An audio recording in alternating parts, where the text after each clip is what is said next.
নমস্কাৰ, মই ডেইজি কৰ্মী। আপোনালোকৰ আজি পাঠ্যক্ৰমত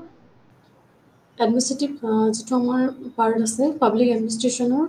পাৰ্চপেক্টিভৰ কিছুমান তত্ত্ব আমি আলোচনা কৰি আহিছোঁ। শেহতীয়াকৈ আমি কেইটামান তত্ত্ব আৰু বাকী আছে, সেইখিনি আজি আগবাঢ়িছোঁ ক'বলৈ। চ' প্ৰথমতে আমি চাব গ'লে বিউৰ'ক্ৰেটিক যিটো এপ্ৰ'চ, আমোলাতান্ত্ৰিক যিটো আমাৰ প্ৰেক্ষাপট, সেই প্ৰেক্ষাপটটো আমাৰ এজ এ থিয়ৰী আমি পাব্লিক এডমিনিষ্ট্ৰেশ্যনত কেনেকৈ ইউজ কৰিছোঁ, আমাৰ প্ৰশাসনত এই আমোলাতন্ত্ৰৰ কিদৰে ভূমিকা আছে, সেইখিনিৰ বিষয়ে এটা থিয়ৰিটিকেল আমি নলেজ আমি পাম। যিহেতু আমি এডমিনিষ্ট্ৰেশ্যন বুলি পাই আহিছোঁ, বা এডমিনিষ্ট্ৰেশ্যন মিনছ এটা বিউৰ'ক্ৰেচি আছে বা চৰকাৰ এখনে কেনেকৈ শাসন চলায়। চ' গোটেইখিনি আমি ষ্টেপ বাই ষ্টেপ পাই আহিছোঁ। চ' এই যিটো বিউৰ'ক্ৰেটিক প্ৰচেছটো কেনেদৰে ষ্টাৰ্ট হৈছিলে বা ক'ৰ পৰা ষ্টাৰ্ট হৈছিলে বা কিয় এই প্ৰচেছটো লোৱা হ'ল, এটা প্ৰশাসনত বিউৰ'ক্ৰেচিৰ কেনেদৰে ভূমিকা থাকে, সেইখিনিৰ বিষয়ে আমি বিশেষভাৱে এই পাঠ্যক্ৰমত বা এইখিনি লেচনত আমি বিশেষভাৱে ইয়াতে আলোচনা কৰা হৈছে। আৰু বিভিন্ন ধৰণৰ দাৰ্শনিক পণ্ডিতসকলে তেওঁলোকৰ যিবিলাক মতামত, ধৰি লওক মেক্স ৱেবাৰ হওক বা আন যিবিলাক আছে হেগেল হওক, চ' তেওঁলোকৰ বেলেগ বেলেগ ভিউজবিলাক, আৰু বহুতো স্কলাৰ আছে যিবিলাকে তেওঁলোকৰ নিৰ্দিষ্ট ভিউজবিলাক আমোলাতন্ত্ৰক লৈ আগবঢ়াইছে। চ' পাঠ্যক্ৰমটোত আমি বিশেষকৈ ইয়াতে বিউৰ'ক্ৰেটিক এপ্ৰ'চ ইন পাব্লিক এডমিনিষ্ট্ৰেশ্যন বুলি পাই আহিছোঁ। ত' চেপ্টাৰটোত ইয়াতে আমি প্ৰথমতে ইয়াৰ ইন্ট্ৰডাকশ্যনখিনি পাম। তাৰপিছতে ইন্ট্ৰডাকশ্যন হোৱাৰ পিছত ইয়াৰে আপোনাৰ ছিৰিজখিনি চিলেবাছটোত অবজেক্টিভ আছে, ইন্ট্ৰডাকশ্যন আছে, নেচাৰ অফ বিউৰ'ক্ৰেচি, তাৰপিছত প্ৰি ৱেবাৰিয়ান বিউৰ'ক্ৰেটিক নেৰেটিভছ আছে, য'ত কিছুমান স্কলাৰে তেওঁলোকৰ বিশেষভাৱে কিছুমান বৰঙণি ইয়াতে আমোলাতন্ত্ৰৰ এই ধাৰণাটোৰ ওপৰত আগবঢ়াইছে, য'ৰ পৰা আমি বিতংকৈ আমোলাতন্ত্ৰ কি বস্তু বা কেনেদৰে আমোলাতন্ত্ৰ গঠন হৈছিলে, ইয়াৰ থিয়ৰিটিকেল পাৰ্টটো আমি জানিব পাৰিম, বা ইয়াৰ ইভলিউচনেৰী পাৰ্ট যিটো সেইটো আমি জানিব পাৰিম। চ' পোনপ্ৰথমে আমি ইয়াতে JS Mill কনচিডাৰেশ্যন অন বিউৰ'ক্ৰেচি, তাৰ বিষয়ে আমি পাম। তাৰপিছতে আমাৰ আছে হেগেলছ পাৰ্চপেক্টিভ অন বিউৰ'ক্ৰেচি, সেইখিনিৰ বিষয়ে আমি লাৰ্ণ কৰিম। তাৰপিছত আছে Marx views on bureaucracy, Karl Marx যিজন আছে, চ' কাৰ্ল মাৰ্কছৰ বিউৰ'ক্ৰেচিক লৈ বা আমোলাতন্ত্ৰক লৈ তেওঁৰ কি ধৰণৰ ভূমিকা আছিলে, সেইখিনিৰ বিষয়ে আলোচনা কৰা হৈছে। নেক্সট পৰ্যায়টো হৈছে দ্য পাৱাৰ এলিট কনচেপ্ট, সেইখিনি আমি নেক্সট ক্লাছত আমি ডিছকাছ কৰিম। তাৰপিছত ইয়াতে আছে bureaucratic approach of Max Weber. So' according to Max Weber আমাৰ বিউৰ'ক্ৰেচিটো কেনেদৰে তেওঁ ধাৰণা কৰিছিলে, তেওঁৰ মতে বিউৰ'ক্ৰেচি কি বা আমোলাতন্ত্ৰ কি বস্তু, চ' সেইখিনিৰ বিষয়ে বিতংভাৱে দিয়া আছে। চ' ফাৰ্ষ্ট আমি ক'ব গ'লে ইয়াতে বিউৰ'ক্ৰেচিৰ আমি পৰিচয়, যিটো আমাৰ ব্যুৰ' আমোলাতন্ত্ৰ, এই আমোলাতন্ত্ৰ শব্দটো পোনপ্ৰথমে ব্যুৰ' শব্দৰ পৰা উৎপত্তি হৈছে বুলি ক'ব পাৰোঁ, য'ত আমি পাওঁ যে bureaucracy is derived from the Latin word bureau', অৰ্থাৎ bureau' means writing table or desk, অৰ্থাৎ টেবুলৰ ওপৰত লিখা বা ডেস্কৰ ওপৰত লিখা। ইয়াতে মানে গ্ৰীক ভাষাৰ যিটো অলপমান প্ৰভাৱ পৰিছিল। চ' ইন ফ্ৰেঞ্চ লা bureau' means a cloth use to table to public authorities, from tablecloth or table covered by table got the name bureau. Later bureau began to use to the office room wherein table in kept. So এনেদৰে bureau শব্দৰ পৰা মানে bureau মানে ডেস্কৰ ওপৰত থৈ কিবা এটা লিখা, যোনে কিবা তালিকা বনোৱা, তেনেকুৱা এটা মেইন কৰি এই লেটিন ৱৰ্ডটোৰ পৰা bureau শব্দটো আহিছিলে। তাৰপিছতে আমাৰ আহিছে যিখিনি later part bureau' begin to the used office, so' অফিচবিলাকত সেইটো ইউজ কৰা হৈছিলে। তাৰপিছতে কি হৈছে, during 18th century the term begin to use to refer place where officials work. তাৰপিছতে যিটো তাৰ নেক্সট পাৰ্টটো আছে বিউৰ'ক্ৰেচি, CRACY, ইংৰাজীত cracy, in Greek means rule, মানে ৰুল কৰা, য'ত মানে টেবুলত বা ডেস্কত বহি যিজনে লিখে তেওঁ ৰুল কৰিব লাগে বা তেওঁৰ তালিকা প্ৰস্তুত কৰিব লাগে, কেনেদৰে শাসন কৰিব লাগে। Thus bureaucracy refers to the rule of officials. চ' অফিচিয়েলছবিলাকে কেনেদৰে ৰুল কৰিব লাগে সেই বিষয়ে 18th century ফাৰ্ষ্ট টাইমৰ বাবে এটা কনচেপ্ট তেওঁলোকে গ্ৰীক দেশত আৰু ফ্ৰান্স দেশত উদ্ভৱ হৈছিলে। চ' সেই ফ'ল' কৰি সেই ৱৰ্ডকেইটা ফ'ল' কৰি যিটো আমি বিউৰ'ক্ৰেচি ৱৰ্ডটো পালোঁ, সেই ৱৰ্ডটোৰ জৰিয়তে defer the authority of power with the government departments claim to themselves. So যেটো আমাৰ গভৰ্নমেণ্ট ডিপাৰ্টমেণ্টছ আছে সেইখিনি বিষয়ে আমি বিশেষভাৱে এই ব্যুৰক্ৰেচি শব্দটোৰ পৰা আমি পৰিচিত হওঁ যে ব্যুৰক্ৰেচি কেনেদৰে গভৰ্নমেণ্টক আমাৰ চৰকাৰখনক পৰিচয় কৰি দিয়ে সো ফাৰ্ষ্ট টাইম পোনপ্ৰথমভাৱে অষ্টাদশ শতিকাত যেটো 18th century বুলি কওঁ সেই 18th centuryত আমাৰ এম.ডি. গৰ্নে সো এজন ফৰাচী তেওঁ চিন্তাবিদ আছিলে তেওঁ সৰ্বপ্ৰথমে এই ৱৰ্ডটো তেওঁ উলিয়াইছিলে যে আমোলাতন্ত্ৰ বা ব্যুৰক্ৰেচি ৱৰ্ডটো তেওঁ পোনপ্ৰথমভাৱে উলিয়াইছিলে আৰু এই ৱৰ্ডটো তেওঁ এনেদৰে লিখিছিল যে বিভিন্ন উৎসৰ পৰা চিনাক্ত কৰা তেওঁ কৰিছিল আৰু এটা সময়ত সেই ৱৰ্ডটো গৈ Karl Marx Max Weber Robert Michels William Wordsworth এনেদৰে বিভিন্ন দাৰ্শনিকে তেওঁলোকৰ বেলেগ বেলেগ ভিউজবিলাক ইয়াত আমাৰ আগবঢ়াইছে সো আমি বিশেষকৈ মেক্স ৱেবাৰৰ বিষয়ে বিশেষকৈ আমি বহলভাৱে লিখা আছে কিন্তু তাৰ উপৰিও আমি আমোলাতন্ত্ৰৰ গোটেই অভিধাটো আমি এটা প্ৰায় তেওঁ মানে কি কৰিছে ফাৰ্ষ্ট টাইম যিজনে ওলাইছিলে এম.ডি. গৰ্নে তেওঁ এটা নিগেটিভ ভিউজত তেওঁ ইউজ কৰিছিলে যে কি হয় আমোলাতন্ত্ৰক মানে কিছুমান চৰকাৰী বিষয়াসকলক সূচায় বা যিবিলাকে শাসন কৰে সেই শাসন বিষয়াসকলক সূচাইছিলে সো তেওঁলোকে অষ্টাদশ আৰু ঊনবিংশ শতিকাত যিহেতু শব্দটো ব্যৱহাৰ হৈছিল ইয়াত বিভিন্ন ধৰণৰ চৰকাৰী কৰ্তৃত্ব আৰু চৰকাৰী বিভাগবিলাকত কিদৰে দুখীবিলাকক ধাৰ্য কৰা হয় বা কেনেদৰে তেওঁলোকৰ দুখবিলাক আমি মানে আগবাঢ়ি চাব পাৰোঁ যে ক'ত কি তেওঁলোকে ভুল কৰিছে বা দুখ আছে সেইবিলাক বিষয়ে তেওঁলোকে অলপ এৱাৰনেছ আছিলে সো সেই বিষয়টো লৈ তেওঁলোকে এটা সময়ত কি কৰিছিলে আমোলাতন্ত্ৰৰ বিৰুদ্ধে এটা অভিযোগ কৰিবলৈ এই শব্দটো ব্যৱহাৰ কৰিছিলে সো প্ৰথমে আমোলাতন্ত্ৰ শব্দটো প্ৰস্তুত কৰিছিলে তেওঁ 18th century তাৰপিছত ইয়াতে সেই বিষয়াসকলৰ যিবিলাক তেওঁলোকৰ কাৰ্যকলাপ সেই কাৰ্যকলাপবোৰৰ বিৰোধিতা কৰিবলৈ এই আমোলাতন্ত্ৰ অভিধাটো এটা নকাৰাত্মক অৰ্থত ব্যৱহাৰ কৰা হৈছিলে আমোলাতন্ত্ৰ অভিধাৰে সাধাৰণভাৱে অসামৰিক সেৱা বিষয়াসকলক তেওঁলোকৰ যিখিনি আত্ম অচেতনতা আৰু উচ্চ স্তৰৰ দৃষ্টিভংগীক বৰ্ণনা কৰিবলৈ ব্যৱহাৰ কৰা হৈছিলে যিখিনি ব্যৱস্থাপীয় কাৰ্যাৱলী আছে তাৰ দায়িত্ব নষ্ট কৰা আৰু প্ৰশাসনীয় যিখিনি অধিক্ৰম আছে সেইখিনি শীৰ্ষ পৰ্যায়ক বুজাবলৈ আমোলাতন্ত্ৰ শব্দটো ব্যৱহাৰ কৰা হৈছিল এটা মানে যিখিনি আমাৰ প্ৰশাসন প্ৰক্ৰিয়া আমাৰ এটা আছে যিহেতু সেই প্ৰশাসন প্ৰক্ৰিয়াৰ একেবাৰে শীৰ্ষ স্থানত যিবিলাক আমাৰ কাৰ্যকলাপ সংগঠিত হয় সেইখিনিৰ বিষয়ে আমি জানিবলৈ আমোলাতন্ত্ৰ ৱৰ্ডটো আমি ব্যৱহাৰ কৰিছোঁ বুলি আমাৰ পাঠ্যপুথিত সন্নিৱিষ্ট হৈ আছে সো লোক প্ৰশাসনৰ অধ্যয়নৰ পৰিসৰ আমোলাতন্ত্ৰ হৈছে সংগঠন প্ৰভাৱশালী এটা ৰূপ সো ইয়াতে আমাৰ প্ৰশাসনৰ এটা প্ৰভাৱশালী ৰূপ আমি যেটো আমোলাতন্ত্ৰ বুলি কওঁ সো যিক আমি গভৰ্নমেণ্টৰ যেটো আমাৰ action part that is it means bureaucracy means which part of our government action part যক আমাৰ সকলো কাৰ্যকৰী কৰা হয় কামবিলাক চৰকাৰৰ বা চৰকাৰ এখনৰ সকলো কামবিলাক যত কাৰ্যকৰী কৰা হয় আৰু শীৰ্ষ স্থানৰ যিবিলাক বিষয়া আছে সেই বিষয়াবিলাকৰ যিবিলাক কাৰ্যকলাপ তাতে আমি আমোলাতন্ত্ৰ ৱৰ্ডটো ইউজ কৰোঁ তেওঁ লোকসকলক এক প্ৰকাৰক সেই সময়ত 18th century তেওঁ এটা ৱৰ্ড ইউজ কৰিছিলে যেটো তেওঁ কৈছিলে যে ব্যুৰোমেনিয়া বুলি সো ব্যুৰোমেনিয়া মিন্স যিবিলাক প্ৰশাসনত দুখাৰোপ তেওঁ কৰিছিলে যে এটা নিগেটিভ এটা ভিউ তেওঁ আগবঢ়াইছিলে যে কেনেদৰে প্ৰশাসনত বিষয়াসকলে ৰাজহুৱা আগ্ৰহ মানে তেওঁলোকে আগ্ৰহৰ প্ৰতি তেওঁলোকে কেতিয়াও আগবাঢ়ি যোৱা নাছিলে তেওঁলোকৰ নিজৰ স্বাৰ্থৰ প্ৰতি সদায় গুৰুত্ব দিছিলে সো সেইখিনি বিষয়ে তেওঁলোকে এটা বিশেষভাৱে আলোচনা কৰিছিলে সেই 18th centuryতে সো তেওঁলোকে according to এজন আছিলে যে এম.ডি. গৌৰল সো এম.ডি. গৌৰলে ক'ব বিচাৰিছিলে যে we have an illness in Frank with the plays havoc to the with us তো তেওঁলোকৰ এটা বেমাৰ আছিলে সেই বেমাৰটো হৈছে ব্যুৰোমেনিয়া সো ইয়াৰ জৰিয়তে তেওঁ যিখিনি আমোলাতন্ত্ৰৰ বিষয় সেই বিষয়সকলৰ দুখবিলাক তেওঁ অলপ দেখুৱাব বিচাৰিছিলে আৰু তেওঁ ক'ব বিচাৰিছিলে কিদৰে আমোলাতন্ত্ৰৰ বিষয়সকলে তেওঁলোকৰ অথৰিটি আৰু পাৱাৰটো কেতিয়াবা মিছইউজো কৰে বা গভৰ্নমেণ্টৰ নাম লৈ বা চৰকাৰৰ নাম লৈ সেই শাসন বিষয়াসকলে কিদৰে কেতিয়াবা তেওঁলোকৰ কাৰ্যৰ পৰা বিৰূপ প্ৰতিক্ৰিয়া সৃষ্টি কৰে বা বিফলে যায় কেতিয়াবা সো সেইখিনি তেওঁ ব্যুৰোমেনিয়া বুলি তেওঁ নাম দিছিলে সো ৰাজহুৱা স্বাৰ্থত যিখিনি প্ৰতিষ্ঠিত হৈ থাকে সো সেই কাৰ্যবোৰ থাকিব পাৰে যিদৰে তেওঁলোকে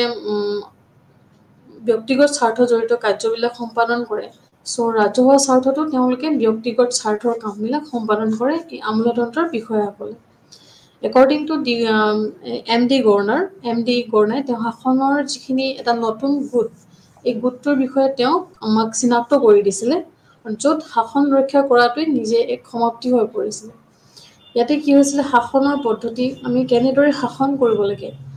চ' অকল যে শাসন কৰিবই লাগে এইটো নহয়, যে শাসন কৰা সকলৰ কিমান কাৰ্যকৰীতা আছে, তেওঁলোকে কিমান ইফিচিয়েণ্টলি কিমান নিষ্ঠাৰে কাম কৰিছে, বা তেওঁলোকৰ যিটো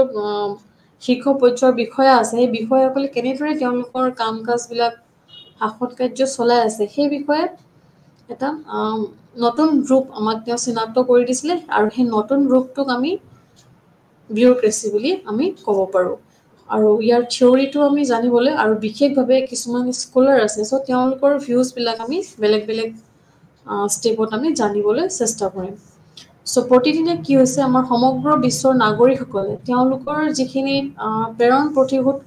তেওঁলোকৰ যিখিনি প্ৰতিশোধ কৰিব লগা থাকে, অনুজ্ঞাপত্ৰ হওক, পাছপোৰ্ট হওক, বা বেলেগ বেলেগ ধৰণৰ যিখিনি নৱীকৰণ কৰিব লগা পদ্ধতি থাকে, সেইবিলাক তেওঁলোকে অনলাইন যোগে বা অফলাইন যোগে প্ৰায় অনুসন্ধান কৰিবলৈ এই যিটো আমোলাতান্ত্ৰিক গাঁথনি, সেই গাঁথনিৰ লগত সম্পৰ্কিত হ'ব লাগে। যিকোনো তথ্য জানিবলৈ হ'লে বা চৰকাৰী যিখিনি কাম কাজ আছে কেনেদৰে পৰিচালনা হৈ আছে, যিখিনি আমি নাগৰিক হিচাপে জানিব লাগে, তাত আমোলাতন্ত্ৰৰ ভূমিকা অত্যন্ত গুৰুত্বপূৰ্ণ, আৰু আমোলাতন্ত্ৰই ডাইৰেক্টলি তাত জড়িত হৈ আছে, গোটেই গাঁথনিটোত জড়িত হৈ আছে। চ' কি হয়, এটা সমসাময়িক সমাজত এই আমোলাতন্ত্ৰৰ কি হয়, ৰাজহুৱা যিখিনি নীতি, সেই নীতিবিলাক ৰূপায়ণৰ বাবে এটা অপৰিহাৰ্য প্ৰতিষ্ঠান হৈ পৰিছে। আমাৰ পাব্লিক পলিচি বুলি কওঁ, সেই পলিচিবিলাক য'ত আমি ফুলফিল কৰিব লাগে, ইমপ্লিমেণ্টেশ্যন কৰিব লাগে, তাতে আমাৰ আমোলাতন্ত্ৰৰ এটা গুৰুত্বপূৰ্ণ প্ৰতিষ্ঠান। সেই উইদাউট আমোলাতন্ত্ৰ আমি আমাৰ সেই নীতিবিলাক বা চৰকাৰৰ যিখিনি নীতি আমি ইমপ্লিমেণ্ট কৰোঁ বা পলিচিবিলাক বনোৱা হয়, সেই পলিচিবিলাক তাতে আমি সফলৰূপে আমি সেইখিনি কৰিব পাৰিম। চ' আমোলাতন্ত্ৰই কেইবাবছৰ ধৰি, বা বিশেষকৈ এছিয়া আৰু যিখিনি আমাৰ ইউৰোপিয়ান কাণ্ট্ৰি আছে, সেইবিলাকৰ বিশেষ তেওঁলোকক প্ৰথম আৰম্ভণি হৈছিলে। চ' ইয়াৰ যিখিনি এছিয়া আৰু ইউৰোপত ৰাজ্যখনৰ এক মৌলিক অনন্তকাল হৈ পৰিছিল। তেওঁলোকৰ প্ৰতিটো স্থানতে যিটো প্ৰতিনিধি বা হোৱাৰ লগে লগে যিবিলাক কাৰ্য আছিল, সেই কাৰ্যবোৰ ইয়াৰ শাসকৰ পৰা শাসিত স্থানলৈ কৰিছিল। চ' যিখিনি শাসক আছিল, সেই শাসক শ্ৰেণীৰ পৰা যিবিলাক শাসিত হৈ আছিল, সেইবিলাকক বেলেগ বেলেগ ধৰণে তেওঁলোকে স্থানান্তৰ কৰিছিল। চ' প্ৰাক আধুনিকতাৰ বিপৰীতে যিখিনি আমাৰ পষ্ট মডাৰ্নিজম আছে, তাৰ অপজিটত আমোলাতন্ত্ৰই যি ব্যক্তিগত অনুগততাৰ প্ৰতি আগ্ৰহী আছিল। চ' এটা সময়ত তেওঁলোকে নিজৰ এটা পাৰ্চনেল ব্যক্তিগত স্বাৰ্থও তাতে জড়িত হৈ আছিলে যিহেতু। চ' এট প্ৰেজেণ্ট সেই ব্যক্তিগত স্বাৰ্থৰ লগত আমাৰ যিখিনি আমাৰ সামাজিক স্বাৰ্থ, সেইখিনিও পূৰণ হ'ব লাগিব, আৰু সেইটোৰ প্ৰতি ব্যক্তিগত অনুগততা, আৰু তাতে আমি আগ্ৰহী হ'ব লাগিব থ্ৰু দিছ আমোলাতন্ত্ৰৰ জৰিয়তে। আধুনিক আমোলাতন্ত্ৰ, যিটো মডাৰ্ণ আমাৰ বিউৰক্ৰেচি বুলি কওঁ, সেই মডাৰ্ণ বিউৰক্ৰেচিত কি হৈছিলে, এটা অব্যক্তিত্বৰ আধাৰত প্ৰস্তুত কৰা হৈছিল। তাত কোনো ইণ্ডিভিজুৱেলিজম নাছিলে, যি ৰাজনৈতিক আৰু সামাজিক শক্তিৰ দ্বাৰা প্ৰভাৱিত নহয়। আমাৰ যিখিনি আমাৰ পলিটিকেল যিখিনি পাৱাৰ বা ছ'চিয়েল যিখিনি ছিষ্টেম আছে, তাৰ দ্বাৰা কি সেই আমোলাতন্ত্ৰটো কেতিয়াও প্ৰভাৱিত নহয় বুলি ক'ব বিচাৰিছে। চ' আমোলাতন্ত্ৰ হৈছে সামাজিক সত্তা, যি ৰাজনীতি আৰু সমাজৰ সৈতে নিৰন্তৰভাৱে সম্পৰ্কিত হৈ থাকে। যিখিনি আমাৰ সামাজিক সত্তা আছে, সেই সামাজিক সত্তা, যি ৰাজনৈতিক পদ্ধতি আছে, আৰু সমাজৰ সৈতে যিখিনি কাৰ্যকলাপ চলি থাকে, তাৰ লগত এটা নিৰন্তৰভাৱে এটা সম্পৰ্ক জড়িত হৈ আছে আমোলাতন্ত্ৰৰ। চ' প্ৰকৃততে ইয়াক আমি ক'ব গ'লে আমোলাতন্ত্ৰ এটা ৰাজহুৱা প্ৰশাসন আৰু সংগঠন, আৰু আমোলাতন্ত্ৰৰ ব্যৱস্থাপনাৰ সৈতে সমতুল্য কৰা হয়, যিখিনি আমি সদায় অনুশীলন কৰিব লগা হয়, আৰু অনুশাসনৰ যিখিনি আধাৰশিলা, সেই আধাৰশিলা হিচাপে আমি আমোলাতন্ত্ৰক ল'ব লাগিব। আমোলাতন্ত্ৰৰ ওপৰত সাহিত্যৰ মূল চিন্তা আছিল ৰাজ্য, সমাজ আৰু অৰ্থনীতি সম্পৰ্কত ইয়াৰ ভূমিকা ধাৰণা কৰা। যিখিনি আমাৰ লিটাৰেচি আছিলে, লিটাৰেচি লৈ আমাৰ যিখিনি চিন্তা আছিলে, আৰু ষ্টেট লৈ, ছ'চাইটি লৈ, আৰু যিখিনি আমাৰ ইকনমিক কণ্ডিশ্যন আছে, সেইখিনিৰ লগত ৰিলেটেড কৰি ইয়াৰ কিছুমান ভূমিকা ধাৰণা কৰা হয়। আৰম্ভণিতে কি হৈছিলে আমোলাতন্ত্ৰ ইয়াৰ প্ৰশাসনিক অৱস্থাৰ কাম কাজবিলাক চৰকাৰৰ বিভিন্ন ব্যৱস্থাৰ ভিতৰত সংগঠন হিচাপে বিশ্লেষণ কৰা হৈছিলে তাৰপিছতে কি হৈছিলে আমাৰ যিখিনি প্ৰশাসনিক পাৰ্ট আছিলে সেই প্ৰশাসনিক পাৰ্টটো এটা কিছুমান ভিউ পইণ্টত লোৱা হৈছিলে এটা তেওঁলোকে সেইখিনি সময়ত আফটাৰ 19th century দুটা ভিউজ লোৱা হৈছিলে এটা বাহ্যিক আৰু এটা হৈছে আভ্যন্তৰীণ ভিউ পইণ্ট যিটো আমি এক্সটাৰ্নেল আৰু ইণ্টাৰনেল ভিউ পইণ্ট বুলি ক'ব পাৰোঁ আমাৰ পাঠ্যপুথিত এক্সটাৰ্নেল আৰু ইণ্টাৰনেল বুলি আছে চ' এই এক্সটাৰ্নেল যিটো পাৰ্ট সেই এক্সটাৰ্নেল পাৰ্টত আমাৰ কি হয় মুখ্য কাৰ্যবাহী পাৰ্টটো হয় যেনেদৰে আইন সভা আৰু ন্যায়পালিকাৰ সৈতে আন্তঃপ্ৰতিষ্ঠানগত সম্পৰ্ক অন্তৰ্ভুক্ত হৈ থাকে আৰু আভ্যন্তৰীণ যিটো মাত্ৰা সেই আভ্যন্তৰীণ মাত্ৰা অন্তৰ্ভুক্ত থাকে প্ৰশাসনিক সংস্থাসমূহৰ গঠন আৰু কাৰ্যকলাপৰ সৈতে সম্পৰ্কিত আন্তঃপ্ৰতিষ্ঠানৰ আৰু তেওঁলোকৰ যিখিনি প্ৰতিষ্ঠানত যিখিনি কাৰ্যকলাপ হয় সেই কাৰ্যকলাপবিলাক ইটোৰ লগত সিটো সম্পৰ্কিত হৈ থাকে এই প্ৰশাসনিক যিখিনি কাৰ্যকলাপ তাৰপিছত তেওঁলোকৰ উদ্যোগিক সমাজৰ যিখিনি উত্থান সেই উত্থানৰ সৈতে তেওঁলোকৰ যিখিনি কাৰিকৰী দক্ষতা মূল্যৱান আৰু তেওঁলোকৰ যিখিনি কৰ্তৃত্ব থাকে সেইবিলাকৰ উপৰিও তেওঁলোকৰ যিখিনি ডিচিপ্লিন থাকে সেই ডিচিপ্লিনৰ ক্ষেত্ৰত কিছুমান যিখিনি মডাৰ্ণ যিখিনি ফেচিলিটি বা আধুনিকতাৰ দ্বাৰা কিছুমান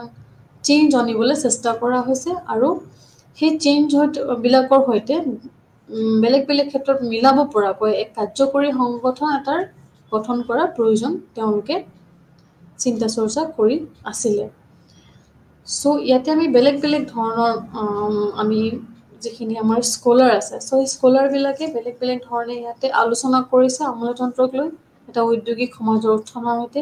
যুক্তি বিভিন্ন ধৰণৰ যুক্তি কাৰিকৰী দক্ষতা আৰু যিখিনি মূল্যৱান আছে আৰু কৰ্তৃত্ব আছে বা নিয়মৰ ক্ষেত্ৰত যিখিনি আধুনিকতাৰ দ্বাৰা অনা পৰিৱৰ্তন সেই সৈতে মিলাব পৰা এক কাৰ্যকৰী সংগঠন থকাৰ প্ৰয়োজন তেওঁলোকৰ আছিল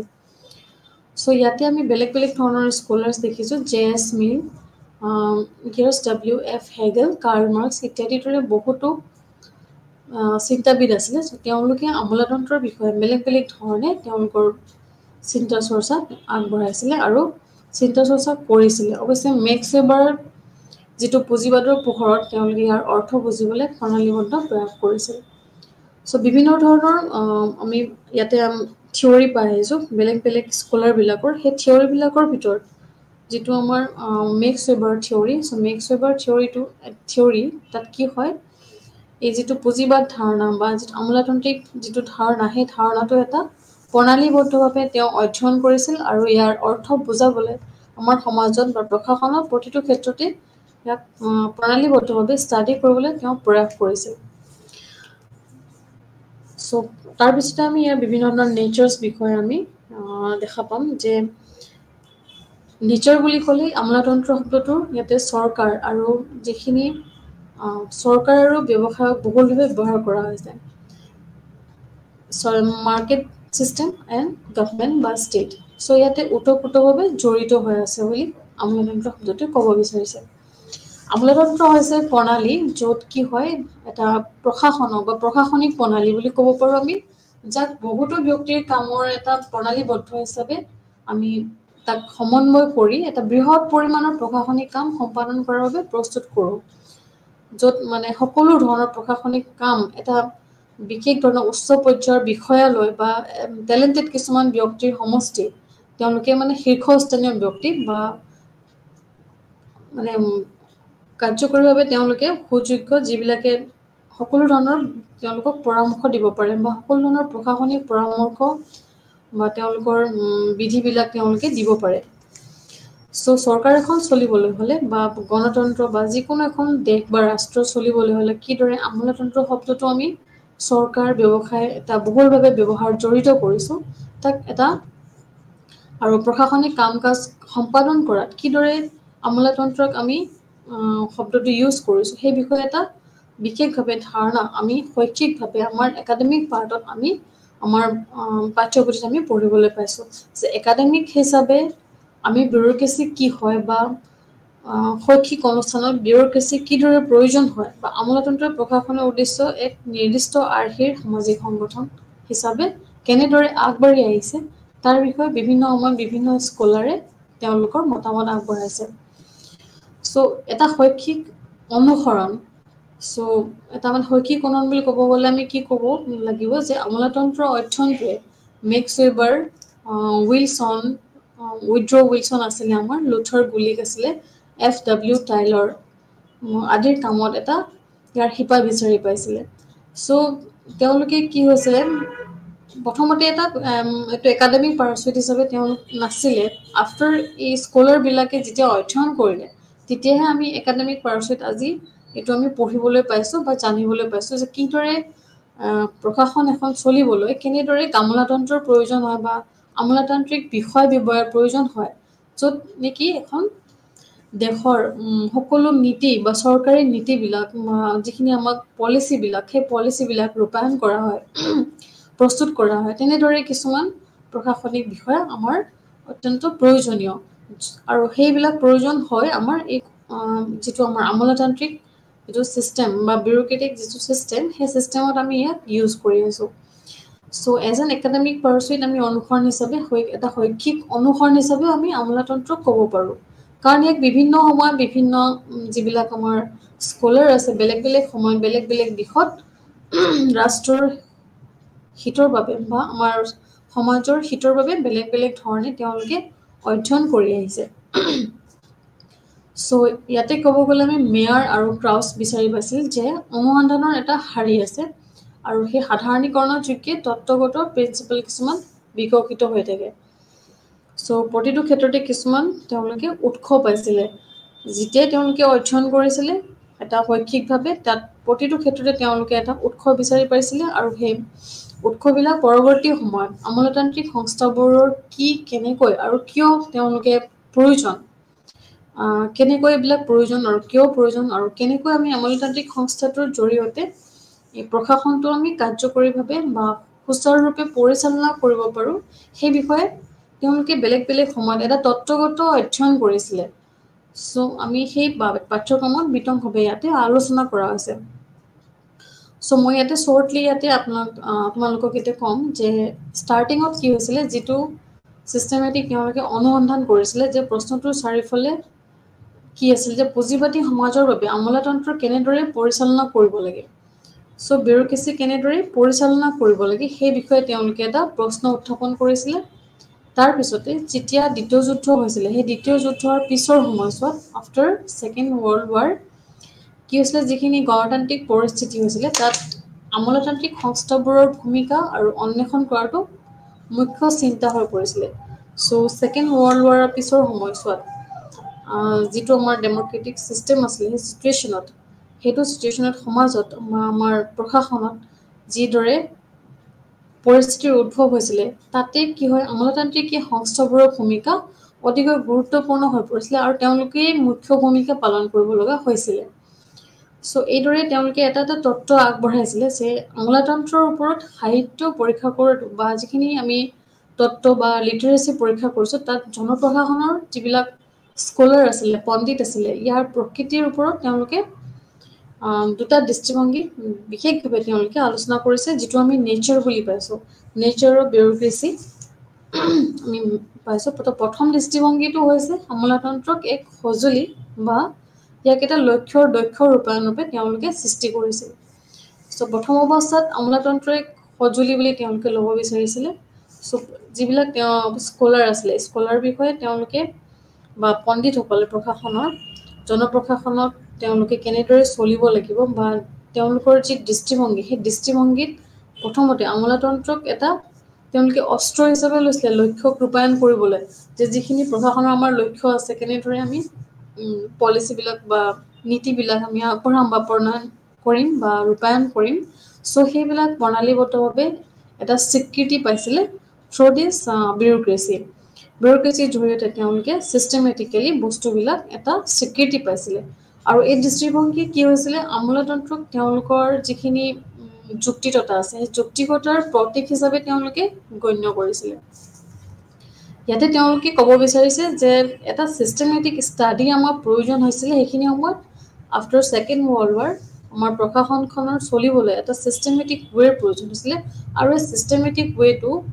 অধিক ষ্ট্ৰং কৰিব হ'লে যিহেতু প্ৰশাসন অলৰেডি আছে আমাৰ চৰকাৰ আছে সেইটোক আৰু ষ্ট্ৰং কৰিব হ'লে আমাৰ আমোলাতান্ত্ৰিক বিষয়ৰ প্ৰয়োজন হ'ব আৰু এই আমোলাতান্ত্ৰিক বিষয়খিনি কি হ'ব গোটেই কাৰ্যখিনি বা তেওঁলোকে হ'ব শীৰ্ষ বিষয় আটাইতকৈ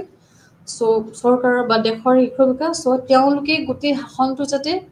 সুচাৰুৰূপে প্ৰণালীবদ্ধভাৱে অধ্যয়ন কৰিব পাৰে বা প্ৰণালীভাৱে কামখিনি ৰূপায়ণ কৰিব পাৰে দক্ষতাৰে সেইখিনিৰ ওপৰত বিশেষভাৱে তেওঁলোকে স্বীকৃতি পাইছিলে আৰু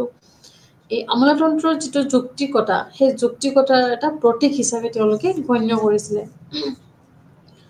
আৰু কি হৈছিলে যিখিনি ৰাজহুৱা প্ৰশাসনৰ এটা অস্ত্ৰ হিচাপে যিহেতু লোৱা হৈছিলে যি সেৱাৰ ব্যৱস্থাত বিশেষজ্ঞ যিটো সদায় আমাৰ ছ'চিয়েল ছাৰ্ভিচ সদায় ছাৰ্ভিচ কৰিবলৈ সদায় নাগৰিকক সেৱা আগবঢ়োৱাৰ ক্ষেত্ৰত বা তেওঁলোকক যিখিনি আমি সেৱা প্ৰদান কৰিব লাগে আমোলাতন্ত্ৰই যিখিনি তেওঁলোকক সা সুবিধা দিব লাগে আধাৰ কাৰ্ড হওক পানী যোগান ৱাটাৰ ছাপ্লাই ইলেক্ট্ৰিচিটি বিভিন্ন ধৰণৰ বস্তু আছে আঁচনি আছে সেই গোটেইবিলাকৰ ওপৰত তেওঁলোকক নাগৰিকক এটা সেৱা আগবঢ়াব লাগে আৰু এই সেৱাটোৰ আমি যদি আমাৰ দ্বিখণ্ডিত হয় বা মিছপ্লেচ হয় তেতিয়া মেইন অস্ত্ৰটো হৈছে ৰাজহুৱা প্ৰশাসনৰ আমোলাতন্ত্ৰ বিউৰক্ৰেচি ইয়াৰ জৰিয়তে আমি সেই গোটেইখিনি সা সুবিধা বা সেই সেৱাবিলাক সম্পাদন কৰিব পাৰোঁ আমোলাতন্ত্ৰৰ জৰিয়তে ইয়াত কি হয় যিজন যোগ্য কৰ্মচাৰী এটা তেওঁলোকৰ কেডাৰ আছে আৰু যাক আইনৰ শাখাৰ নিৰ্ধাৰিত পদৰ বাবে নিযুক্তি কৰা হয় প্ৰতিটো ক্ষেত্ৰত বেলেগ বেলেগ নিযুক্তি দিয়া হয় বা কৰ্মচাৰী নিযুক্তি দিয়া হয় আৰু যাক আইনৰ শাসনৰ দ্বাৰা নিৰ্ধাৰিত পদৰ বাবে নিযুক্তি দিয়া হৈছে দ্বিতীয়তে আৰু এটা দৃষ্টিভংগী তেওঁলোকে ইয়াতে নেচাৰ অফ বিউৰক্ৰেচি হিচাপে তেওঁলোকে মত পোষণ কৰিছিলে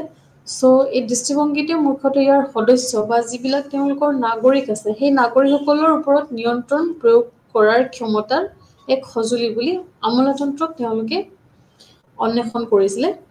যিহেতু নাগৰিকসকলক বেলেগ বেলেগ এটা ছ'চাইটিত থাকে তেওঁলোকক বা আমাৰ সমাজখনক নিয়ন্ত্ৰণ কৰিবলৈ প্ৰথম সঁজুলিটো হৈছে আমাৰ আমোলাতন্ত্ৰ আমোলাতন্ত্ৰই যদি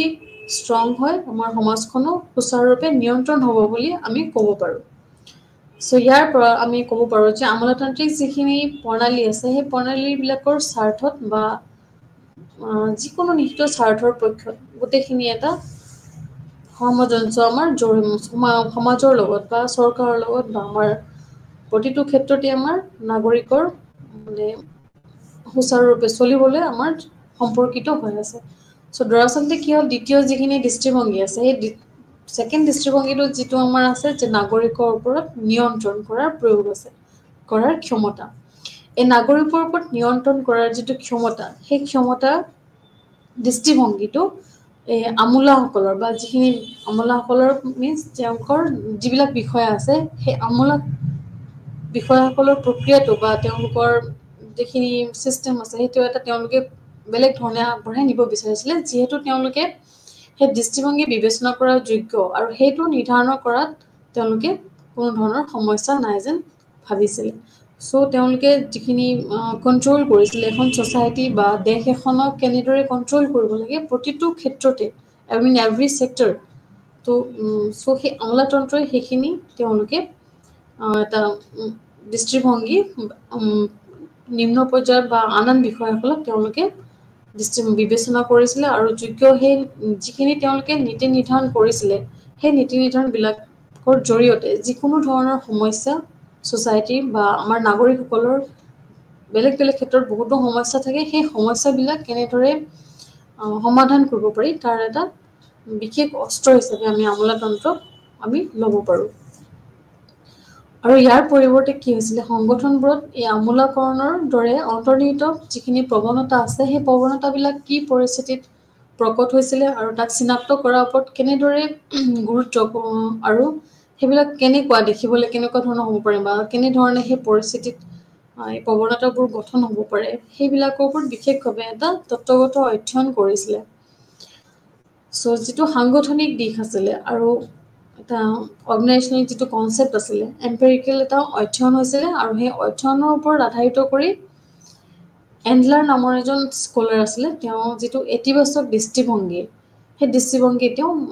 প্ৰকাশ কৰিছিলে আৰু নেতিবাচক দৃষ্টিভংগীৰ ওপৰত আমোলাতন্ত্ৰৰ যিটো এটিটিউডনেল ফলাফল তাৰ এটা দণ্ডপূৰ্ণ দৃষ্টিভংগী তেওঁ উপস্থাপন কৰিছিলে। এই দৃষ্টিভংগী অনুসৰি যিখিনি আমাৰ এডিকুৱেট গাইডেন্স প্ৰদান কৰা হয় আৰু তাক কৰ্মচাৰীসকলক যিহেতু চাকৰিৰ দায়িত্ব স্পষ্ট কৰা হয় আৰু ফলস্বৰূপে তেওঁলোকক কি হয় নিৰ্দিষ্ট বেলেগ বেলেগ ভূমিকাৰ চাপ হ্ৰাস কৰে আৰু ব্যক্তিসকলক সমৰ্থন কৰে আৰু কি হৈছে সাংগঠনিক যিটো তেওঁলোকৰ ছিষ্টেম আছে বা ছেটিং আছে তাক অধিক মানে ইফেক্টিভ কৰিবৰ কাৰণে তেওঁলোকে অনুভৱ কৰে নিজে নিজে অনুভৱ কৰে যিহেতু গোটেইখিনি কাৰ্যপ্ৰণালী তেওঁলোকেই কৰিব লাগিব বা যিটো কাৰ্যকৰী পাৰ্ট হয় কাৰ্যকৰী পাৰ্টটো তেওঁলোকেই চাব লাগিব চ' তেওঁলোকে সেইটো ক্ষেত্ৰত বিশেষ এটা ষ্ট্ৰং পদক্ষেপ তেওঁলোকে ল'বলৈ আগবাঢ়িছিল আৰু এই যিটো নেতিবাচক দৃষ্টিভংগী অনুসৰি ইয়াত তেওঁলোকে কৈছে যে সংগঠনবিলাকৰ যিটো আমোলাতান্ত্ৰিক প্ৰকাৰে ইয়াৰ কঠোৰ যিবিলাক কাৰ্যকলাপ সেই কাৰ্যকলাপৰ বাবে সৃষ্টিশীলতাৰ বাতিল কৰে আৰু যি অৱশেষত কৰ্মচাৰীজনক অসন্তুষ্ট আৰু অনুপ্ৰাণিত কৰাত অনুভৱ কৰে চ' কেতিয়াবা কি হয় যিটো নেতিবাচক দৃষ্টিভংগীত তেওঁ কৈছে যে সংগঠনবিলাকক যিখিনি আমোলাতন্ত্ৰৰ কাৰ্যকলাপ সেইবিলাক কেতিয়াবা অধিক কঠোৰ হোৱাৰ বাবে কেতিয়াবা যিখিনি ক্ৰিয়েটিভিটি থাকে সেইখিনি বাতিল কৰে আৰু কৰ্মচাৰীজনক কেতিয়াবা তেওঁলোক ডিছছেটিছফেকশ্যন বা ডিমটিভেশ্যন হোৱা আমি দেখা পাওঁ যদিও মানে তেওঁ সেই আগৰ আমাৰ ইতিবাচক চিন্তাটো আমাৰ কৰ্মচাৰীজনৰ মনত ৰাখে যে সাংগঠনিক লক্ষ্য প্ৰাপ্ত কৰাৰ বাবে অত্যাৱশ্যকীয় হোৱাৰ বাবে পিছলৈ তেওঁলোকে কৰ্মচাৰীৰ প্ৰতি যিখিনি পাৱাৰ বা তেওঁলোকে পানিছমেণ্ট ব্যৱহাৰ কৰে তেনেকুৱা এটা মনোভাৱ তেওঁলোকে পোষণ কৰিছিল চ' ইয়াত বিভিন্ন ক্ষেত্ৰত তেওঁলোকে তেওঁলোকৰ মতবিলাক আগবঢ়াইছিল নেচাৰ অফ বিউৰক্ৰেচি চ' ইয়াত পাব্লিক এডমিনিষ্ট্ৰেশ্যনে স্কলাৰ্ছত যিটো এক্সামাইন কৰিছিলে তেওঁলোকৰ literature on bureaucracy find 2 points of view in its nature. The first viewpoint is recognize bureaucracy as an instrument or mechanism that is created for efficient implementation of goals. Again, first asle, second to asle, the second viewpoint explores bureaucracy mainly as an instrument of power to exert control over the members of the citizens, either in the interest of the bureaucracy system or in favor of any vested interest. So, এইখিনি বস্তু তেওঁলোকে নেচাৰত আমাৰ পাঠ্যপুথিত সন্নিৱিষ্ট কৰিছে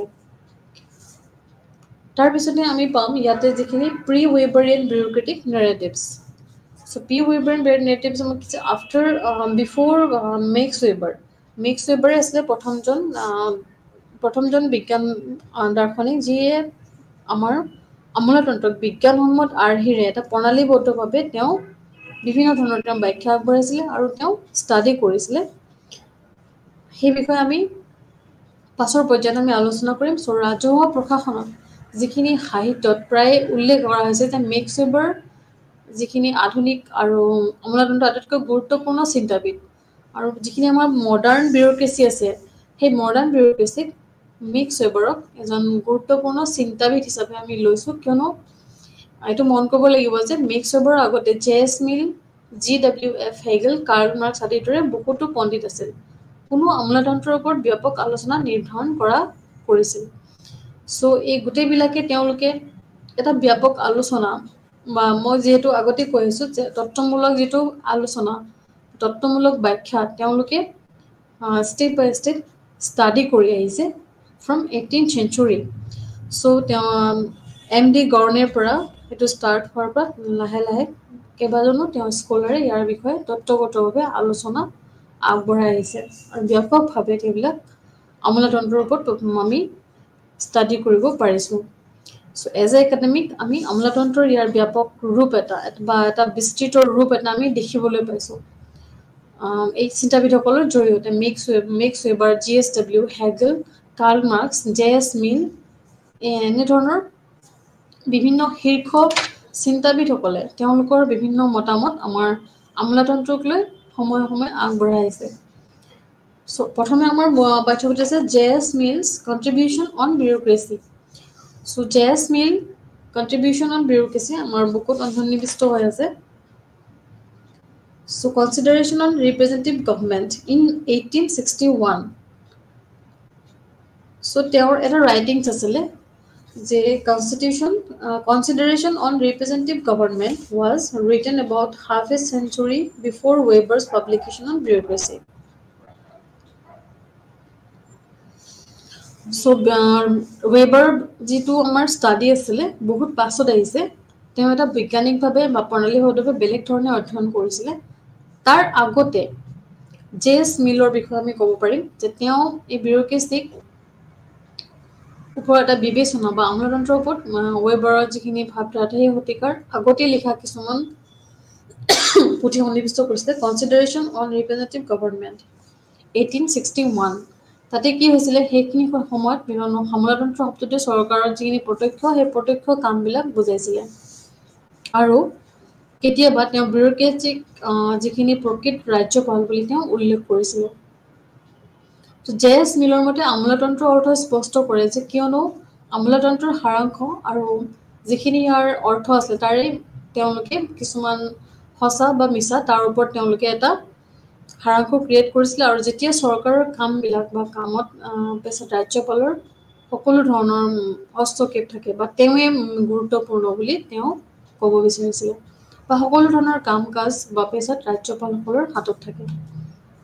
যিজন আছিলে governor চ' governor আণ্ডাৰত তেওঁলোকে কামবিলাক গোটেইখিনি নিহিত হৈ থাকে বুলি তেওঁ ক'বলৈ বিচাৰিছিলে নিযুক্তিৰ ক্ষেত্ৰত জেছ মিলে প্ৰাৰ্থীসকলৰ বুদ্ধিমত্তা শিক্ষা আৰু যিখিনি সাম্ভাৱ্য যিখিনি দক্ষতা আছে সেইখিনিৰ ওপৰত ক'ত পৰীক্ষা কৰিব পাৰি তাৰ ওপৰত আধাৰিত কৰি নিযুক্তি ল'বলৈ তেওঁলোকে পচন্দ কৰিছিলে একৰ্ডিং টু জেছ মিল তেওঁলোকে এই বিউৰ'ক্ৰেচিৰ জৰিয়তে in terms of recruitment Mill prefers to have recruitment based on merit so' merit যিটো আমি দক্ষতা বুলি কওঁ ফৰ এটা candidate intelligence education potential of government skills could be tested so' গোটেইখিনি তেওঁ সেইখিনি সময়ত টেষ্ট কৰি তেওঁ নিৰ্বাচন কৰা হৈছিলে বা নিযুক্তি দিয়া হৈছিলে আমোলাতন্ত্ৰত কি হয় যিবিলাক বিষয়া থাকে সেই বিষয়াবিলাকক অত্যাধিক তেওঁলোকে সকলো ক্ষেত্ৰত দে আৰ দ্য স্কিল পিপল তো স্কিল এক্সপাৰ্ট যিহেতু এজন এক্সপাৰ্ট হ'ব লাগিব তেতিয়াহে এজন প্ৰশাসনিক বিষয়া হ'ব লাগিব উইদাউট এক্সপাৰ্টাইজ বা যিকোনো সকলো বিষয়তে বা সমাজৰ সকলো ক্ষেত্ৰতে সকলো এৰিয়াতে তেওঁ এজন এক্সপাৰ্ট হ'ব লাগিব ইকনমিকেলি পলিটিকেলি বা বেলেগ বেলেগ ক্ষেত্ৰত যিকোনো ক্ষেত্ৰতে হওক তেওঁ এজন এক্সপাৰ্ট হ'ব লাগিব আৰু তেওঁ সেই পটেঞ্চিয়েল যিজন আমোলাতন্ত্ৰিক বিষয়া হ'ব লাগিব তেওঁ এই সকলো ধৰণৰ গভমেণ্টেল যিবিলাক স্কিল আছে সেই স্কিলবিলাক সমাধান কৰিবলৈ বা জানিবলৈ এটা পটেঞ্চিয়েল পাৰ্চন হ'ব লাগিব চ' এইখিনিৰ বিষয়ে আমি ক'ব পাৰিম যে যিখিনি বিউৰ'ক্ৰেটিক আমাৰ চিষ্টেম আছে তাত পাব্লিক ছাৰ্ভিচ যিটো আমি পাৰ্ট কওঁ citing bureaucracy as the permanent strength of public service and the bureaucratic function as highly professional in nature. So according to Mill, তেওঁ এইখিনি ক'ব বিচাৰিছিলে য'ত আমোলাতন্ত্ৰক ৰাজহুৱা সেৱাৰ পৰমান্য স্তৰ বুলি তেওঁ উল্লেখ কৰি আৰু আমোলাতন্ত্ৰিক কাৰ্যকলাপবোৰক প্ৰকৃতত তেওঁ অত্যন্ত পেছাদাৰী হিচাপে উল্লেখ কৰিছিলে তাৰপিছত জেছ মিল আৰু তাৰপিছতে তেওঁ বিভিন্ন ধৰণৰ যিখিনি আন বিষয় আছে সেইবিলাক ৰিকমেণ্ডছ আৰু শ্ৰেষ্ঠ বিষয়াৰ যিখিনি বাছনি কৰিব লাগে সেইখিনিৰ ওপৰত তেওঁ পৰীক্ষা আৰু যিখিনি তেওঁলোকৰ প্ৰমোশ্যন হ'ব লাগে বা পদোন্নতি হ'ব লাগে বা তেওঁলোকৰ যিখিনি অৰ্ডাৰ থাকে তাতে এপ্ৰপ্ৰিয়েট কিছুমান ব্যৱস্থা ল'বৰ বাবে তেওঁ আৰু সেই ব্যৱসায়বিলাকৰ যিখিনি সুবিধাজনক লেনদেন আছে তাতে এটা ভাল ৰেকৰ্ড ৰখা আৰু দায়িত্ববোধতাৰ বাবে সঠিক ব্যৱস্থা লোৱা এইখিনিৰ ওপৰতো গুৰুত্ব দিছিল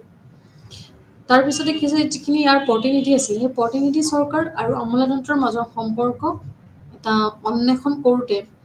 আমোলাতন্ত্ৰই বিশেষভাৱে আমোলাতন্ত্ৰিক যিখিনি নীতি সেই নীতিৰ প্ৰক্ৰিয়াৰ পৰা তেওঁ পৃথক কৰা নাছিলে তেওঁ সকলোখিনি মিলাই এটা নিৰ্দিষ্টভাৱে তেওঁ যিখিনি ছিষ্টেম সেই ছিষ্টেমত চলি গৈছিলে আৰু যিখিনি আমাৰ চিলেকশ্যন প্ৰচেছ সেই চিলেক্টিং দ্য বেষ্ট অফিচাৰ্ছ কেনেকৈ চিলেক্ট কৰিব rules for promotions, appropriate provisions for orders, and convenient transaction of business. আৰু এটা good record keeping and proper measure for responsibility and accountability. So গোটেইখিনি তেওঁ step by step এটা views, consideration তেওঁ bureaucracy লৈ আগবঢ়াইছিলে কিন্তু ইয়াক কি হৈছে অভিজ্ঞতা দক্ষতা আৰু যিখিনি নলেজ আছে সেই নলেজ প্ৰতিষ্ঠান হিচাপে গণ্য কৰা হৈছে এই গোটেইখিনিৰ উপৰিও বিউৰ'ক্ৰেচিক এটা অভিজ্ঞতা দক্ষতা আৰু নলেজ প্ৰতিষ্ঠান হিচাপে গণ্য কৰা হৈছে অৱশ্যে জেছ মিলে আমোলাতন্ত্ৰৰ যিখিনি ক্ষমা ব্যক্তি আছে সেই ব্যক্তিবিলাকে ক্ষমতাৰ যাতে অপব্যৱহাৰ আৰু মানৱ সৃজনীশীলতাৰ সীমাবদ্ধতা চিনাক্ত কৰিছিল সো যিখিনি তেওঁলোকৰ পাৱাৰ আছে পাৱাৰবিলাকৰ এটা লিমিটেশ্যন আছে বা পাৱাৰবিলাক যাতে কেতিয়াও বেয়া ক্ষেত্ৰত ব্যৱহাৰ কৰিব নোৱাৰে বা অপব্যৱহাৰ কৰিব নোৱাৰে সেইখিনিৰ ওপৰতো এটা সীমাবদ্ধতা চিনাক্তকৰণ কৰিছিল সো জেমছ মিলে যিখিনি কৰিছিলে তেওঁৰ দৃষ্টিভংগীত বা তেওঁৰ দৃষ্টিত যিখিনি আমাৰ কৰাপশ্যন বুলি কওঁ দুৰ্নীতি সেই দুৰ্নীতিত নিয়োজিত প্ৰশাসকসকলক ৰাজনৈতিক কাৰ্যবাহী আৰু নিৰ্বাচিত সদস্যসকলে তেওঁক আঁতৰাবৰ বাবে বা আঁতৰাব পাৰে কিয়নো তেওঁলোকৰ বাবে দায়বদ্ধ আৰু প্ৰশাসকৰ কাম পৰীক্ষা কৰে সো সাপোজ কোনোবা এজন প্ৰশাসকে দুৰ্নীতিত লিপ্ত হৈছে সেই দুৰ্নীতিত লিপ্ত বিষয়াক যোনে নিৰ্বাচিত কৰিছিল সেই নিৰ্বাচিত সদস্যসকলে তেওঁক যদি প্ৰশাসনৰ বিৰুদ্ধে যায় বা বিৰুদ্ধে তেওঁলোকে কামবিলাক কৰে বা তেওঁলোকৰ যিখিনি ক্ষমতা আছে ক্ষমতাৰ বাহিৰত তেওঁলোকৰ ক্ষমতাৰ যদি অপব্যৱহাৰ কৰে তেওঁলোকক সেই পদৰ পৰা আঁতৰাব পাৰে বা কিয়নো তেওঁলোক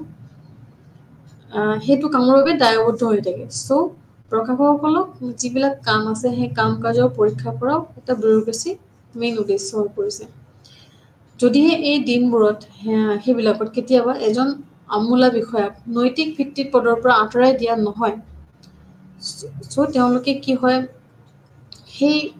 যিখিনি কাম আছে সেই কাম কাজবিলাক বা সেই দায়বদ্ধতা যিবিলাক আছে সেইবিলাকৰ পৰা তেওঁলোকে বিফলে যাব যদি আঁতৰি দিয়া নহয়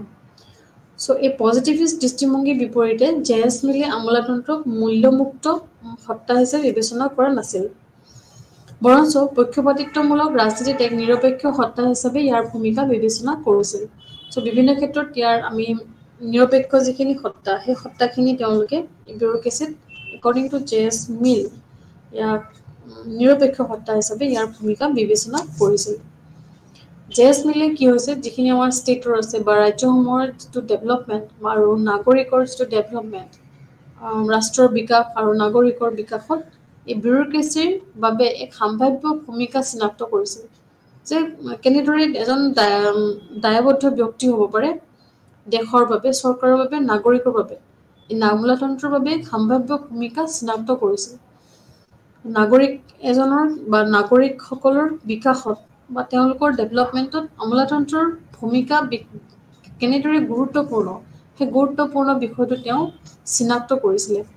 তেওঁৰ যিবিলাক কাম আছিলে সেই কামত বহুতো অংশীদাৰ দৃষ্টিভংগী প্ৰয়োগ কৰি শাসন প্ৰয়োগ কৰাৰ লগতে এনে ক্ষেত্ৰত গণতান্ত্ৰিক যিখিনি মনোভাৱ আছিলে সেই মনোভাৱবিলাক তেওঁলোকে এটা গণতান্ত্ৰিক চিন্তাধাৰা বা যিখিনি আমাৰ ৰাষ্ট্ৰৰ প্ৰতি অনুগত্য এটা চিন্তাধাৰা সেই চিন্তাধাৰা আনিবলৈ চেষ্টা কৰিছিল আৰু প্ৰতিটো ক্ষেত্ৰতে কি হয় আটাইতকৈ যিজন দক্ষ ব্যক্তি হয় বা শিক্ষিত ব্যক্তি হয় অভিজ্ঞ নাগৰিকসকলক অন্তৰ্ভুক্ত কৰা হৈছিলে সো ইয়াতো আমাৰ হয় যিখিনি যোগ্যতা লাগিব সেই যোগ্যতা নহ'লে আমোলাতান্ত্ৰিক বিষয় বা আমোলা হোৱাৰ কোনো ক্ষেত্ৰতেই আমাৰ কথা নাথাকে সো এজন যোগ্য ব্যক্তি দক্ষ ব্যক্তি শিক্ষিত ব্যক্তি সকলো ক্ষেত্ৰতে এক্সপাৰ্ট ব্যক্তি এজনেহে মানে এই ভূমিকা পালন কৰিব পাৰিব সেইখিনিৰ ওপৰত আমি বিশেষভাৱে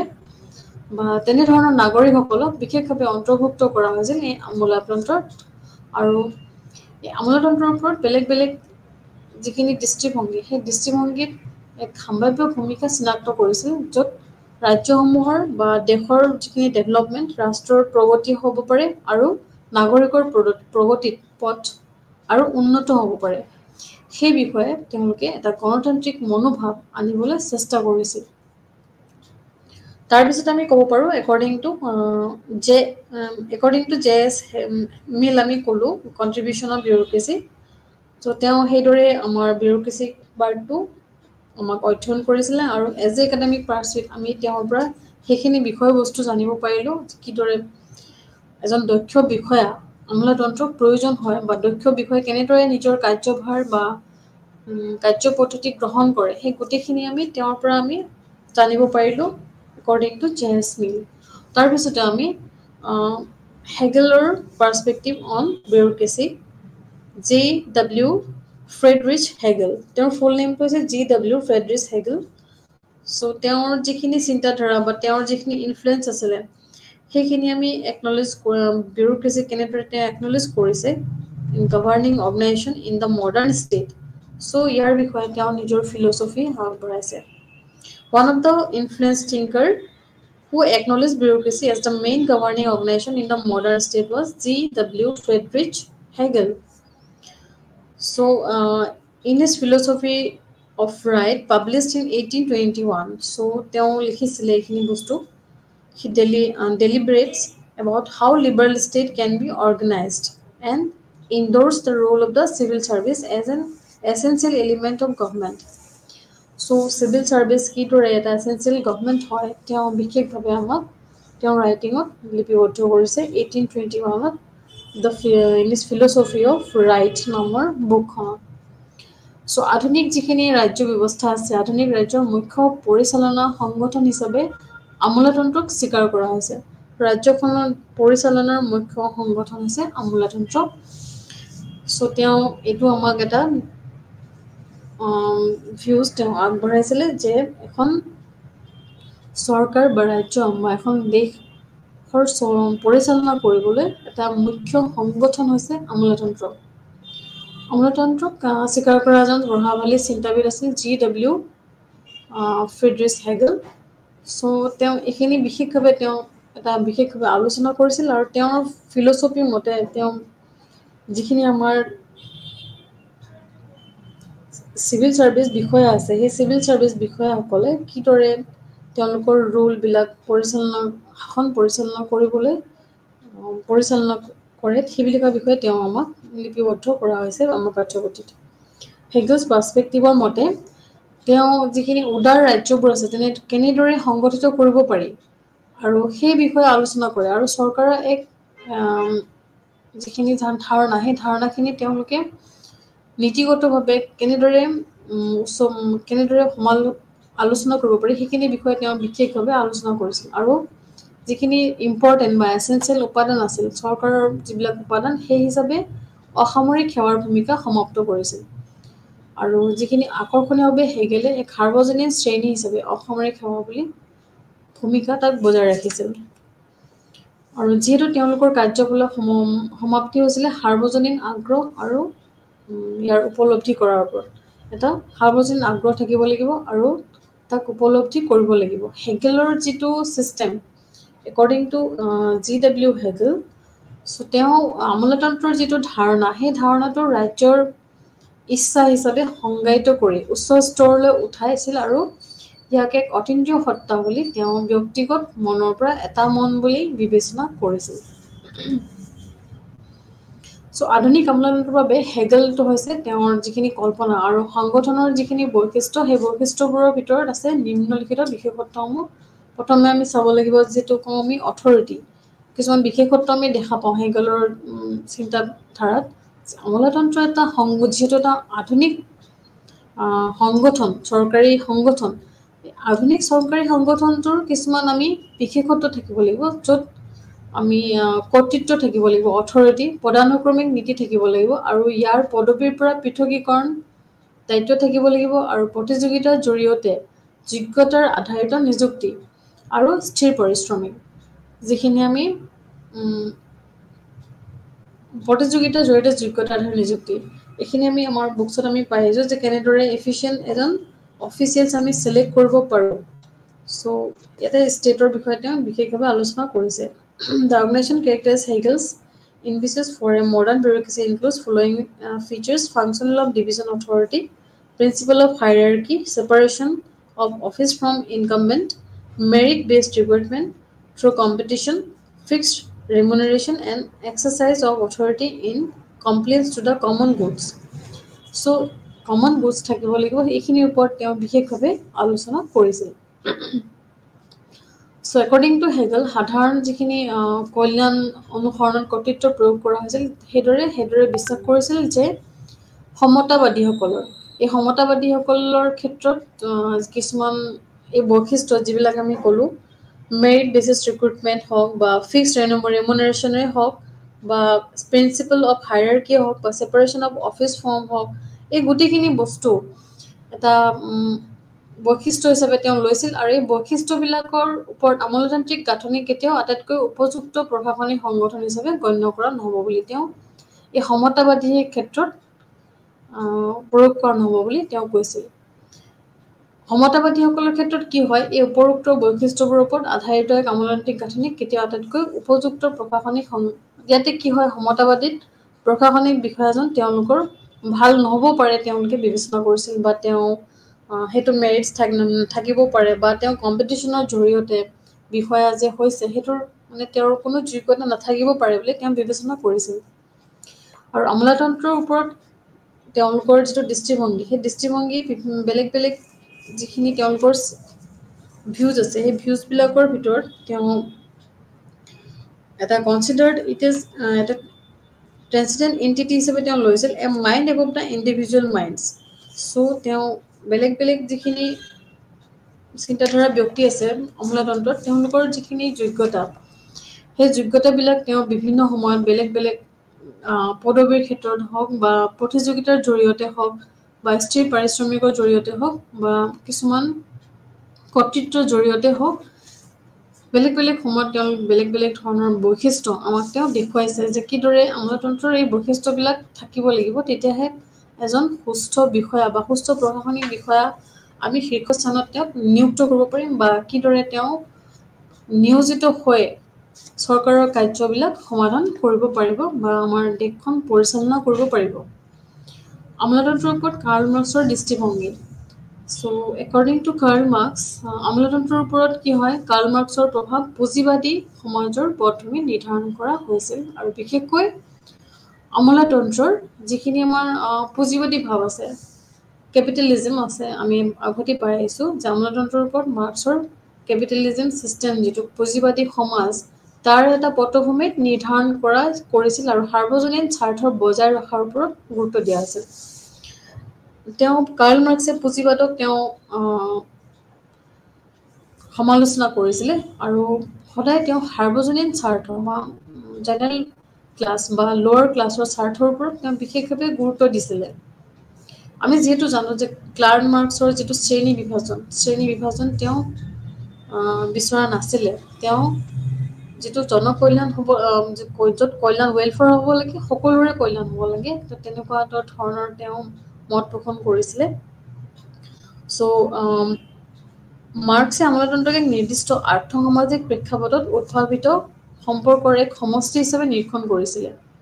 মাৰ্ক্সৰ মতে আমোলাতন্ত্ৰ হৈছে চক্ৰৰ পৰা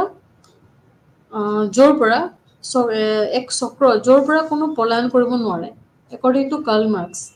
ইয়াৰ অধিক্ৰম হৈছে জ্ঞানৰ অধিক্ৰম আৰু শীৰ্ষস্তৰীয় বিষয়াই বিস্তৃত বোধৰ বোজা নিম্নস্তৰীয় ওপৰত ন্যস্ত নকৰে আৰু নিম্ন স্তৰে শীৰ্ষ স্তৰক সাধাৰণ বোধৰ কৃতিত্ব দিয়ে আৰু সেয়ে সকলো পাৰস্পৰিকভাৱে প্ৰতাৰিত হয় The bureaucracy is a circle from which no one can escape. So, ইয়াতে কোনো escape হ'ব নোৱাৰে its hierarchy is a hierarchy of knowledge the top interest of the understanding to detail to the lower level which lower level is credited top to the understanding of the general and so are the mutually decisive so এইখিনি বস্তু Carl মাৰ্ক্সে ক'ব বিচাৰিছে যে পৰ্যবেক্ষণত শক্তিক বা তেওঁলোকৰ যিখিনি চিন্তা চৰ্চা আছে সেই চিন্তা চৰ্চাত পাৱাৰে কেনেদৰে সাধাৰণ শ্ৰেণীৰ উপস্থিতি আৰু সমাজৰ যিখিনি আমাৰ ইকনমিক পাৰ্ট আছে সেই ইকনমিক পাৰ্টৰ ডেভেলপমেণ্টৰ কাৰণে আৰু উৎপাদনৰ কাৰণে সৈতে জড়িত হয় ইয়াৰ ইটোৰ লগত কেনেদৰে সম্পৰ্ক আছে সেইখিনি সম্পৰ্ক বুলি বুজা হয় আৰু ৰাজ্যত সেইবিলাক তেওঁলোকে বেলেগ বেলেগ ষ্টেপত আগবঢ়াই নিব লাগে বুলি আমোলাতন্ত্ৰক তেওঁলোকে মত পোষণ কৰিছিলে একৰ্ডিং টু কাৰ্ল মাৰ্ক্স আমোলাতন্ত্ৰৰ ওপৰত যিখিনি তেওঁৰ আধাৰ আছিলে সেই আধাৰটো ৰাজনৈতিক অৰ্থনৈতিক দৃষ্টিভংগীৰ দ্বাৰা আঁতৰ কৰিব পাৰি য'ত পুঁজিবাদী সমাজৰ এজন শ্ৰেণীৰ দ্বাৰা এই স্থিতিৰ পৰা প্ৰকট হোৱা শক্তি এই সন্দৰ্ভত মাৰ্ক্সে দেখিছিল যে আমোলাতন্ত্ৰ ৰাজ্যৰ এটা দমনমূলক চৰিত্ৰক এক্সিবিট কৰা এক সঁজুলি কম নহয় য'ত তেওঁ ৰাজনৈতিক তত্ত্বৰ ওপৰত প্ৰাথমিক যিখিনি অনুমান আছে সেই অনুমানক তেওঁ যিখিনি প্ৰাইমেৰী এটা তেওঁ অনুমান কৰিছিলে সেই অনুমানক তেওঁ মুকলিকৈ এটা চেলেঞ্জ কৰিছিলে আৰু এই হেগেল যিদৰে হেগেল এক অন্তৰ্দৃষ্টি সম্পন্ন প্ৰতিষ্ঠান হিচাপে আমোলাতন্ত্ৰ ধাৰণা কৰিছিল, যাৰ জনস্বাৰ্থৰ প্ৰতি প্ৰতিফলন কৰাৰ ক্ষমতা আছে। অৱশ্যে মাৰ্ক্সে জনসাধাৰণৰ যিখিনি সমস্যা তাৰ প্ৰতি মাত মাতি ইয়াৰ আমোলাতন্ত্ৰৰ স্থিতিৰ ওপৰত এটা প্ৰশ্ন উত্থাপন কৰিছিল। চ' জনস্বাৰ্থৰ ওপৰত তেওঁ বেলেগ বেলেগ ধৰণে তেওঁ বহুতো সময়ত তেওঁ আমাৰ বেলেগ বেলেগ ধৰণৰ ব্যাখ্যা তেওঁ আমাক আগবঢ়াইছে আৰু বেলেগ বেলেগ ধৰণৰ প্ৰশ্ন উত্থাপন কৰি আছে বা সময়ে সময়ে তেওঁ বেলেগ ধৰণৰ আলোচনা আমাৰ বিষয়ত আমাৰ আগবঢ়াই আহিছে। চ' মাৰ্ক্সৰ এই জনসাধাৰণৰ সমস্যাবোৰৰ প্ৰতি মাত মাতি যিখিনি স্থিতি আছে সেই স্থিতিৰ ওপৰত তেওঁ কিছুমান বিভিন্ন প্ৰশ্ন উত্থাপন কৰি আহিছে। সেইবিলাক বৰ্ণনা কৰিবলৈ মাৰ্ক্সে আমোলাতন্ত্ৰৰ বিশেষত্ববোৰ পৰীক্ষা কৰোঁতে আৰু যেনে কিছুমান পদানুক্ৰমিক ছিষ্টেম আছে তেওঁলোকৰ সেই পদানুক্ৰমিক ছিষ্টেম আৰু কাৰ্যকৰী যিখিনি পৃথকীকৰণ আছে আৰু ডিফাৰেঞ্চিয়েশ্যন হয় কাৰ্যকৰীতালৈ আৰু যিখিনি দৃঢ়তাৰে তেওঁ বস্তুবিলাক নিয়াৰিকৈ কৰি গৈছিল, য'ত কৈছিল যে কেৱল পদস্থসকলৰ অযোগ্যতাৰ নেতৃত্ব দিব পাৰে। ত' যিবিলাক পদস্থ থাকে তেওঁলোকৰ যিখিনি অযোগ্যতা থাকে সেই যোগ্যতাৰ নেতৃত্ব দিব পাৰে এই আমোলাতন্ত্ৰই। আৰু গোটেইখিনি তেওঁ এখন পুথি সন্নিৱিষ্টত আমি পাম যে মোহিত ভট্টাচাৰ্যই লিখিছিলে যে আমোলাতন্ত্ৰিক যিখিনি অযোগ্যতা আছে সেই অযোগ্যতাৰ ওপৰত মাৰ্ক্সৰ পৰ্যবেক্ষণ সাৰাংশ এনেদৰে কয় যে উচ্চপদস্থ বিষয়াই গোচৰটোৰ নিৰ্দিষ্টতা নাজানে আৰু যিখিনি অধীনস্থ সাধাৰণ অধ্যক্ষসকলক জানে যে তেওঁ এই পৰিস্থিতিক সামগ্ৰিকতাৰ প্ৰশংসা কৰিব নোৱাৰে। এই গোটেইখিনি তেওঁ ষ্টেপ বাই ষ্টেপ কাৰ্ল মাৰ্ক্সে যিখিনি সাধাৰণ জনসাধাৰণ আছে সেই তেওঁলোকৰ পৰিস্থিতিবিলাকৰ সামগ্ৰিক এটা প্ৰশংসা কৰিব নোৱাৰে বা সেই পৰিস্থিতিটো কেনেদৰে চলিব লাগে সেই বিষয়ে তেওঁ এটা থুলমূলকৈ আলোচনাত আগবঢ়াইছিল। আৰু যিখিনি পুঁজিবাদী সমাজ আছিলে সেই পুঁজিবাদী সমাজৰ তেওঁ সদায় বিৰোধিতা কৰিছিল আৰু বিৰোধী আগ্ৰহৰ বাবে মাৰ্ক্সে দেখিলে যে ৰাজ্যৰ ভূমিকা এক বেলেগ ধৰণৰ এটা অহংকাৰী এটা আগ্ৰহৰ বাহিৰে আন একো নহয়। তেওঁ দেখিছে যে বিউৰক্ৰেচিটো হৈছে এনেকুৱা ধৰণৰ বস্তু যেন ৰাজ্যৰ কিছুমান এটা দাম্ভিক ব্যক্তি বা অহংকাৰী ব্যক্তি যিসকলে এই সাধাৰণ শ্ৰেণীৰ লোকক সদায় শোষণ কৰি আছে। চ' তেনেকুৱা এটা ভিউ তেওঁ কাৰ্ল মাৰ্ক্সে আমাৰ ছ'চাইটিক আগবঢ়াইছিলে আৰু বিউৰক্ৰেচিৰ জৰিয়তে তেওঁ কৈছিল যে কিদৰে এটা পুঁজিবাদী শ্ৰেণীয়ে আন তলৰ শ্ৰেণীৰ লোকক প্ৰলিটাৰীবিলাকক কেপিটেলিষ্টবিলাকে কিদৰে শাসন কৰি আছে বা তেওঁলোকে যিদৰে শোষিত হৈ আছে সেই শোষিতবিলাকে কেতিয়াও উচ্চ স্তৰত যাব পৰা নাই, তেওঁলোকে মাত মাতিব পৰা নাই বা তেওঁলোকৰ যিখিনি ভূমিকা আছে ভূমিকাখিনি কৰিব পৰা নাই, ভূমিকাখিনি কৰোঁতে তেওঁলোকে সদায় পিছ পৰি আহিছে। আৰু যিখিনি পুঁজিবাদী লোক আছে পুঁজিবাদী অৰ্থাৎ তেওঁ বিউৰক্ৰেচিক মেইন কৰিছে, তেওঁলোকৰ ভূমিকাত যিখিনি অহংকাৰী আগ্ৰহ আছে সেইবিলাক প্ৰকাশ পাইছে, য'ত জনস্বাৰ্থ ভাৱটো নিহিত হৈ নাথাকে। আৰু এজন ব্যক্তি আছে দ্বিবেদীয়ে, তেওঁ 1985ত লক্ষ্য কৰিছিল যে মাৰ্ক্সে এনে সংগ্ৰামৰ নিৰপেক্ষ সম্প্ৰদায় সলনি কৰি আন্তঃসামাজিক শ্ৰেণী সংগ্ৰাম যিটো আমাৰ ক্লাছ ষ্ট্ৰাগল বুলি কওঁ সেই শ্ৰেণী সংগ্ৰাম প্ৰণয়নত ৰাজ্যক এক পক্ষপাতী সঁজুলি হিচাপে গণ্য কৰিছিল। চ' সেইখিনি সময়ত মাৰ্ক্সে কি হৈছিলে এটা সময়ত এনে সংগ্ৰামৰ নিৰপেক্ষ তেওঁ এটা সময়ত এটা কাৰ্ল মাৰ্ক্সৰ শ্ৰেণী সংগ্ৰাম যিটো আমি আগতে পাই আহিছোঁ বেলেগ বেলেগ ক্ষেত্ৰত। চ' এই ক্লাছিফিকেশ্যন যিটো তেওঁ ছিষ্টেম বা ক্লাছ ষ্ট্ৰাগল শ্ৰেণী সংগ্ৰাম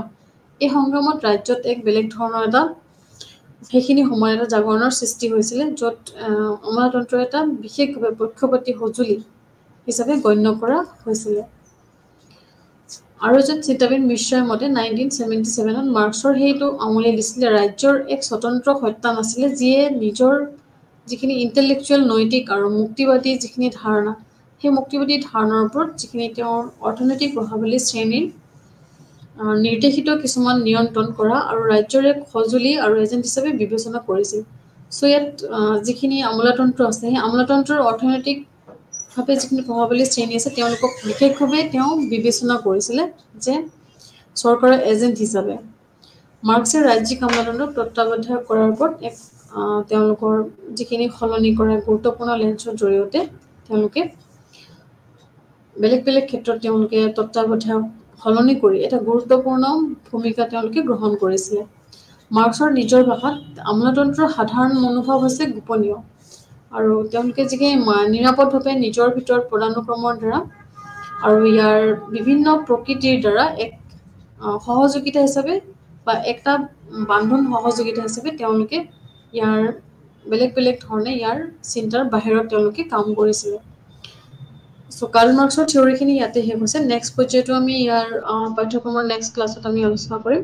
আজিৰ ক্লাছটো ইয়াতে সমাপ্ত হৈছে